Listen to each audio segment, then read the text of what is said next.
Sa bahagi ito ng Salvador, Lanao del Norte, inoperate ng pinagsanib ng pwersa ng Drug Enforcement Unit at Regional Mobile Force Battalion ng Pro-10 at Special Action Force ang itinuturing nilang most wanted person.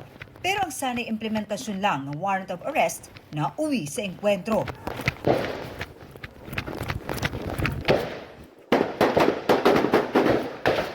Patay ang subject ng operasyon na si Khalid Masaronay, leader ng Masaronay Group na sangkot umano sa iba't ibang krimen sa Northern Mindanao at kalapit na rehiyon. Naharap siya sa 7 counts ng murder. Lumaban itong subject natin, so walang magawa yung mga pulis natin kundi protektahan yung kanilang sarili. At na-neutralize nga ito si Khalid. Taong 2016 pa raw nang mabalita ang kanyang mga illegal na gawain. Supporter din daw ng terrorist group ang napatay na suspect. Patuloy ang pagtugi sa iba pang kasama ng suspect na tulad niya ay armed and dangerous ayon sa pulisya.